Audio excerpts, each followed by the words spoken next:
Hello दोस्तों, welcome to our channel tech thrust. इस video के माध्यम से हम देखेंगे एएलपी का सेट देखेंगे जो कि यूथ पब्लिकेशन से होगा और इसमें टोटल नंबर ऑफ क्वेश्चन जो होता है 75 number total number of question जो होता है हम इसमें देखने वाले हैं।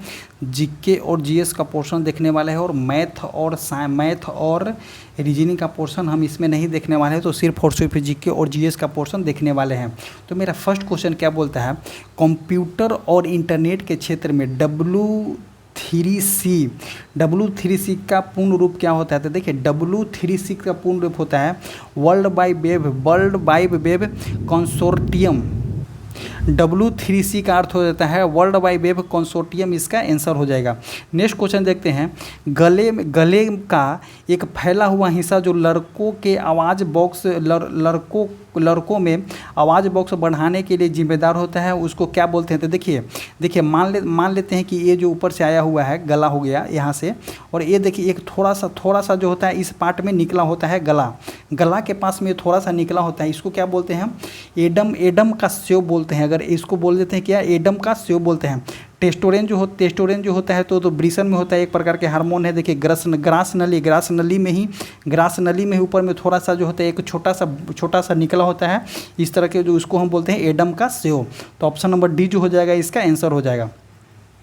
नेक्स्ट क्वेश्चन बोलते हैं, एक फूल के पराग कोश के वर्तिकाग्र तक परागन के स्थानांतरण को क्या बोलते हैं? देखिए पराग कोश और वर्तिकाग्र बताया गया है। तो देखिए फूल में भी दो पार्ट होते हैं, एक होता है मेल पार्ट, एक होता है फीमेल पार्ट।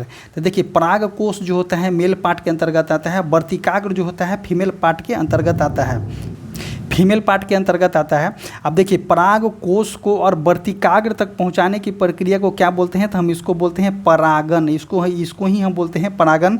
तो ऑप्शन नंबर डी जो हो जाएगा इसका करेक्ट आंसर हो जाएगा।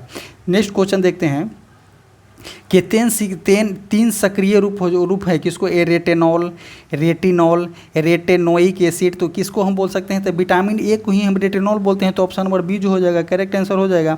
नेक्स्ट क्वेश्चन देखते हैं, यौवना आरंभ के दौरान जो है आवाज़ बदल जाती है, ऐसा क्यों होता है? तो जब अगर आप बड़े होते हैं तो यौवना आरंभ के दौरान जो होता है आपके आवाज़ में कुछ डिफरेंट आने लगता है। तो उसकी वजह क्या होता है?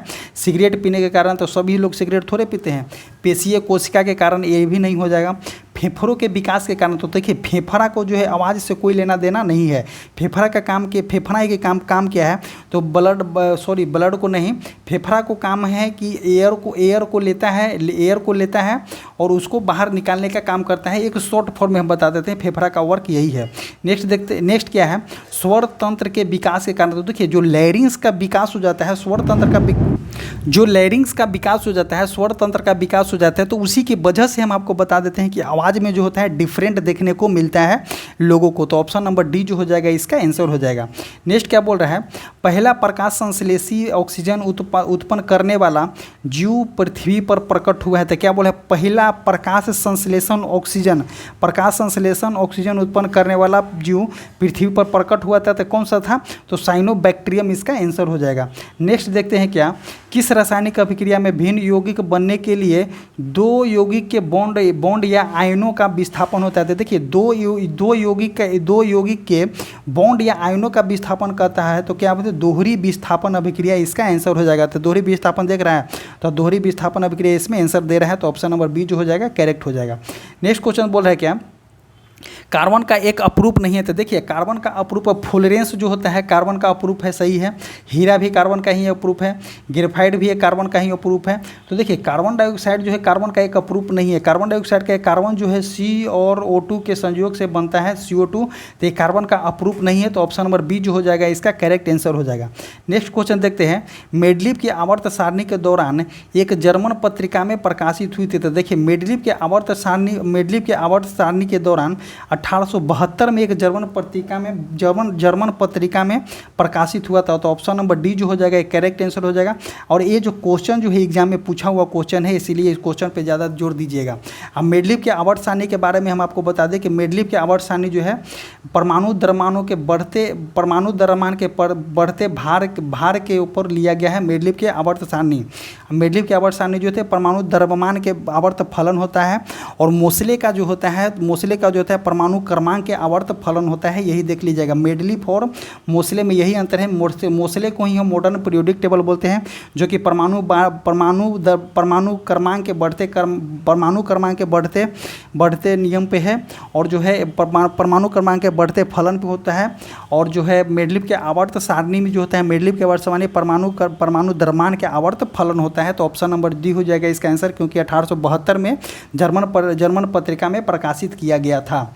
नेक्स्ट क्वेश्चन देखते हैं, गैसों का कौन सा गुण जो होता है इसमें सुहाना बनाता है। तो देखिए गैसों का वैसा गुण जो होता है, देखिए गैस का ही एक गुण जो होता है, उसको कितना भी संपीड़न कर दीजिए, मतलब कि कितना भी उसको कंप्रेस कर दीजिए, और ज़्यादा कंप्रेस कर दीजिएगा तो एक वाटर के फॉर्म में हो जाएगा। वही जो एयर जो हो जाएगा, ये एयर या गैस किसी भी कंडीशन को ले लीजिए, अगर उसको हम ज़्यादा कंप्रेस कर देते हैं, तो वाटर के फॉर्म में होता है। जैसे कि हमारा एलपीजी आपको घर में आता होगा, तो लिक्विफाइड पेट्रोलियम गैस होता है, एक प्रकार का गैस है, लेकिन आप उसको देखिएगा सॉलिड फॉर्म में, क्या बोलते हैं, लिक्विड फॉर्म में आपको आवाज़ करेगा उसमें से। तो जो आपको हम बता दें कि उसको हाई कंप्रेसर से भरा जाता है। तो जब हाई कंप्रेसर से गैस को हम भरते हैं तो क्या हो जाता है, एक लिक्विड फॉर्म में कन्वर्ट हो जाता है। तो यही इसका आंसर हो जाता है संपीड़न। नेक्स्ट क्वेश्चन देखते हैं, लेजर तकनीक का उपयोग कहाँ नहीं किया जाता है। देखिए लेजर तकनीक का उपयोग कहाँ नहीं किया जाता है, तो देखिए बार कोडिंग में लेजर टेक्निक का उपयोग किया जाता है, करेक्ट है। कटिंग और ड्रिलिंग में किया जाता है लेजर टेक्निक का उपयोग। ये तो आप देखे होंगे, कटिंग में, ड्रिलिंग में या बिल्डिंग में, सब लेजर टेक्निक का उपयोग किया जाता है। और फिजियोथेरेपी में भी लेजर टेक्निक का उपयोग किया जाता है। नहीं किया जाता है लेजर टेक्निक का उपयोग तो माइक्रोवेव ओवन में लेजर टेक्निक का उपयोग नहीं किया जाता है। इसका आंसर हो जाएगा, इसका करेक्ट आंसर हो जाएगा, आपको हम बता दें कि ऑप्शन नंबर सी जो हो जाएगा करेक्ट आंसर हो जाएगा। नेक्स्ट क्वेश्चन देखते हैं, बारिश की बूंद जो होता है, बारिश की बूंद के माध्यम से सूरज के प्रकाश के अपवर्तन के कारण इंद्रधनुष देखा जाता है। इसका अर्थ क्या होता है, इसका अर्थ होता है सूरज की रोशनी बहुरंगीय होती है। वर्षा की बूंदे का अपवर्तनांक 1 होता है। वर्षा के बूंदे का आकार गोलाकार नहीं होता है। सूरज का प्रकाश एक वर्णीय होता है। तो देखिए बारिश के बूंद के माध्यम से सूरज के प्रकाश के अपवर्तन के कारण एक इंद्रधनुष देखा जाता है। क्यों देखा जाता है, तो सूरज की रोशनी में बहुरंगीय होती है। तो ऑप्शन नंबर ए जो हो जाएगा इसका करेक्ट आंसर हो जाएगा।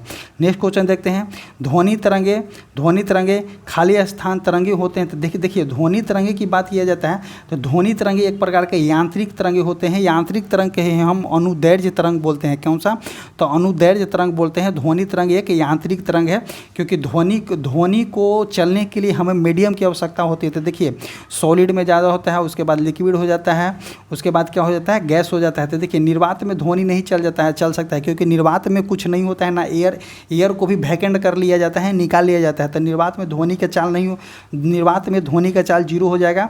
अगर हम आपको बता दें कि ध्वनि तरंगे जो होता है यांत्रिक तरंगे होता है, जो कि अनुदैर्घ्य तरंगे होता है। तो ऑप्शन नंबर डी जो हो जाएगा इसका करेक्ट आंसर हो जाएगा।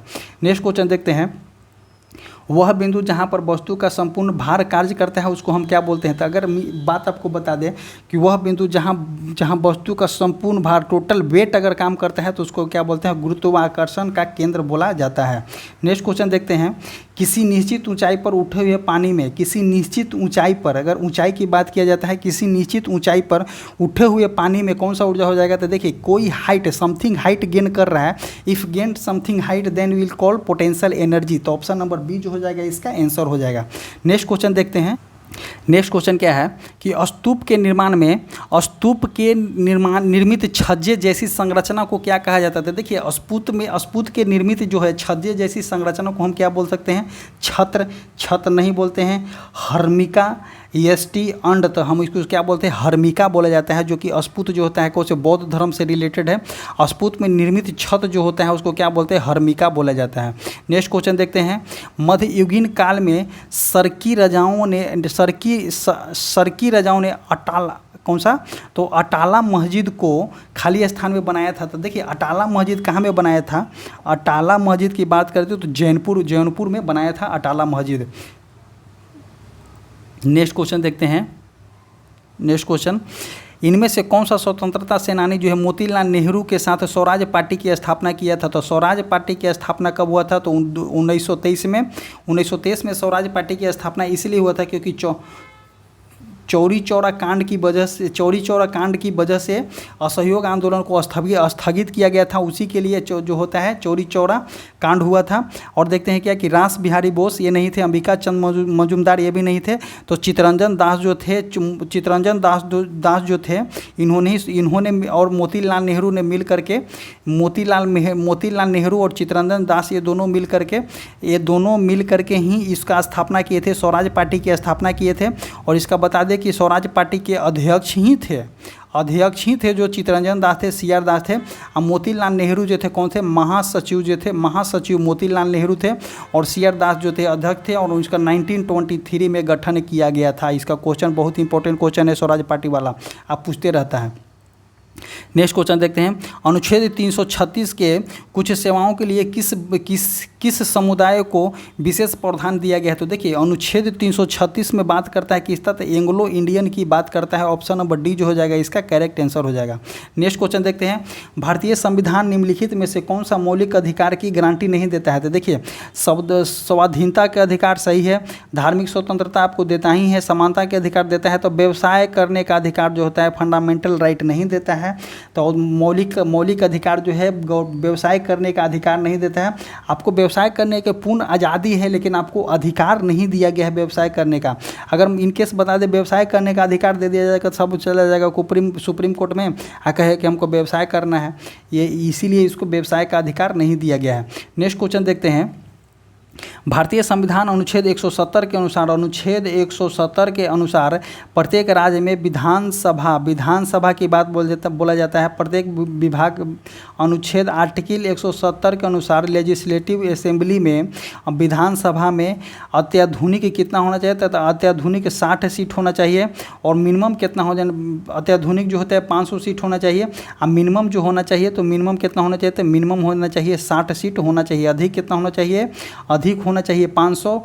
और मिनिमम कितना होना चाहिए, तो मिनिमम हो जाना चाहिए 60। यही इसका आंसर बोल रहा है। तो देखिए 500 और 60 ऑप्शन नंबर सी जो हो जाएगा इसका करेक्ट आंसर हो जाएगा। नेक्स्ट क्वेश्चन देखते हैं, इंग्लिश चैनल और उत्तरी सागर। देखिए इंग्लिश चैनल और उत्तरी सागर की बात बोला जाता है। इंग्लिश चैनल और उत्तरी सागर की बात करते जोड़ने वाले प्रमुख जलडमरू मध्य को क्या बोलते हैं, तो इंग्लिश चैनल और उत्तरी सागर को जोड़ने वाले जलडमरू मध्य को हम बोलते हैं डोबर जलडमरू मध्य। और जो होता है फ्लोरिडा जलडमरू मध्य हम किसको बोलते हैं, तो मैक्सिको की खाड़ी और किसको जोड़ता है, ये अटलांटिक महासागर को जोड़ता है। फ्लोरिडा जलडमरू मध्य जो है मैक्सिको की खाड़ी और अटलांटिक महासागर को जोड़ती है। पाक जलडमरू जो है मन्नार की खाड़ी और बंगाल की खाड़ी को जोड़ता है पाक जलडमरू। और नॉर्थ चैनल आपको बता दें आयरिश सागर, और नॉर्थ चैनल जो है आयरिश सागर और अटलांटिक महासागर को जोड़ती है। और इसके अकॉर्डिंग टू क्वेश्चन जो है इंग्लिश चैनल और उत्तरी चैनल को जोड़ने वाले कौन सा हो जाएंगे, तो जो हो जाएंगे डोबर जलडमरू मध्य हो जाएंगे। नेक्स्ट क्वेश्चन देखते हैं, निम्नलिखित में से कौन सा बांग्लादेश का एक बंदरगाह है। तो देखिए बांग्लादेश का बहुत पुराना बंदरगाह है कौन सा, तो चटगांव शस्त्रागार जो था वहाँ पे 1857 की क्रांति के पहले जो है चटगांव शस्त्रागार को लूटा गया था। और उसी को बात बता दें आपको कि चटगांव शस्त्रागार के 1857 नहीं, उसके बाद उसको लूटा गया था। तो चटगांव शस्त्रागार के पास में एक चटगांव बंदरगाह है, उसी को बात करते हैं। तो ऑप्शन नंबर बी जो हो जाएगा इसका करेक्ट आंसर हो जाएगा। नेक्स्ट क्या बोल रहा है, जीएसटी के संबंध में कौन सा कथन सही है। तो देखिए जीएसटी के संबंध में 1 जुलाई को जीएसटी दिवस मनाया जाता है, करेक्ट है। भारत ने कनाडा की दोहरी जीएसटी संरचना को अपनाया है, तो ये भी सही हो जाएगा। फ्रांस जीएसटी लागू करने वाला पहला देश हो जाएगा। इसको 101वां संविधान संशोधन 2017 से जीएसटी को इंडिया में लागू किया गया है। और जीएसटी दिवस कब से जीएसटी दिवस मनाया जाता है 1 जुलाई को। और क्या बोला है, जीएसटी राज्य सरकार के संग्रहित नहीं किया जा सकता है। तो देखिए यही इसका आंसर हो जाएगा कि जीएसटी जो है राज्य सरकार के द्वारा संग्रहित नहीं किया जा सकता है। तो ऑप्शन नंबर सी जो हो जाएगा इसके लिए आप करेक्ट आंसर बोल सकते हैं। नेक्स्ट क्वेश्चन देखते हैं। नेक्स्ट क्वेश्चन इसमें क्या है कि छोलिया सॉरी छलबेलिया नहीं, छोलिया नृत्य शैली राज्य से संबंधित है। तो छोलिया नृत्य शैली की बात कर जाए तो कहाँ से संबंधित है, उत्तराखंड से संबंधित है। तो ऑप्शन नंबर जी बी जो हो जाएगा इसका करेक्ट आंसर हो जाएगा। नेक्स्ट क्वेश्चन देखते हैं, इनमें से कौन सा संगीत यंत्र जो है वाद्य यंत्र नहीं है, कौन सा वायु संगीत यंत्र नहीं है। क्वेश्चन को अच्छा से पढ़िए कि इनमें से कौन सा वायु संगीतक वाद्य यंत्र नहीं है। तो देखिए शहनाई जो होता है मुंह से बजाया जाता है, तो ये फूंक हवा के द्वारा ही बजाया जाता है। तुरही भी जो है मुंह से ही बजाया जाता है। सेक्सोफोन जो है ये भी जो उसी तरह से मुंह से ही बजाया जाता है हवा के द्वारा। तो बता दें आपको कि खोल एक प्रकार का ढोल जो होता है, जो एक साइड से क्लोज होता है और एक साइड से ओपन होता है, इसी को हम खोल बोलते हैं। तो ऑप्शन नंबर ए जो हो जाएगा इसका करेक्ट आंसर हो जाएगा।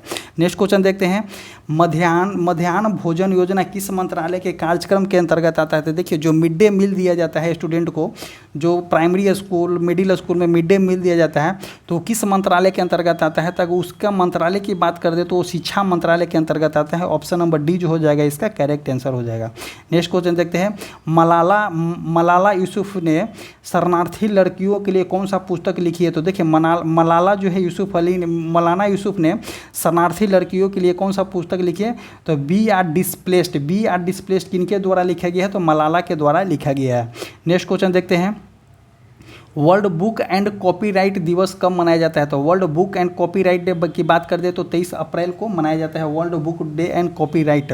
नेक्स्ट क्वेश्चन देखते हैं, वह पुरस्कार कौन सा है जो श्रमिकों को उसके प्रतिष्ठित प्रदर्शन के लिए, नवाचार क्षमता के लिए, उत्पादकता के लिए, प्रदर्शन के क्षेत्र में असाधारण साहस और मानसिक तत्पर से उत्कृष्ट योगदान के लिए दिया जाता है। तो देखिए कौन सा, कृषि पुरस्कार नहीं हो जाएगा, पद्म पुरस्कार नहीं, द्रोणाचार्य